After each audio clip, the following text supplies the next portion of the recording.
ಯಾವ ಥರ ಇದೆ ನೋಡಿ. ಮೈ ಗಾಡ್, ಮಳೆ ಬರ್ತಾನೆ ಇದೆ. ಈಗ ಒಂದು ಗಾಡಿ ಬರ್ತಾ ಉಂಟವ, ನೋಡೋಣ. Hello, welcome back to my YouTube channel Manjushree blog. ಎಲ್ಲರಿಗೂ ಮುಂಜಾನೆಯ ಶುಭೋದಯ. ನಾನು ಮತ್ತು ಅಮ್ಮ ಬೆಳಗ್ಗೆನೇ ಶಾಪಿಂಗ್ ಅಂತ ಗೋಣಿಕೊಪ್ಪದಲ್ಲಿರುವ ಶಾಪಿಂಗ್ ಮಾಲ್ಗೆ ಹೊರಟ್ವಿ. ತುಂಬಾ ಮಳೆ ಬರ್ತಾನೆ ಇತ್ತು. ಮಧ್ಯಾಹ್ನ ಹೊರಟ್ರಂತೂ ತುಂಬಾ ಮಳೆ ಬಂದುಬಿಡುತ್ತೆ, ಹೋಗಲಿಕ್ಕೆ ಆಗಲ್ಲ.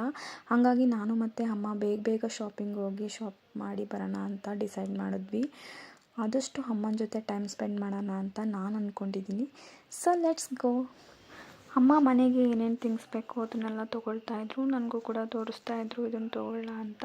ಸೊ ತೊಗೊಳ್ಳಿ, ನಿಮ್ಗೆ ಏನು ಇಷ್ಟ ಆಗುತ್ತೋ ಅದನ್ನು ತೊಗೊಳ್ಳಿ ಅಂತ ಹೇಳ್ತಾಯಿದ್ದೆ. ಹೊರಗಡೆ ತುಂಬ ಮಳೆ ಬರ್ತಿರೋದ್ರಿಂದ ಹೊರಗಡೆ ಅಷ್ಟು ಈಸಿಯಾಗಿ ಹೋಗೋಕ್ಕಾಗ್ತಾ ಇರಲಿಲ್ಲ. ಸೊ ಶಾಪಿಂಗ್ ಮಾಲಲ್ಲೇ ತುಂಬ ಹೊತ್ತು ಟೈಮ್ ಸ್ಪೆಂಡ್ ಮಾಡಿದ್ವಿ. ಅಮ್ಮನ ಜೊತೆ ಟೈಮ್ ಸ್ಪೆಂಡ್ ಮಾಡಿದ್ದು ನನಗಂತೂ ತುಂಬಾ ಖುಷಿ ಆಯಿತು.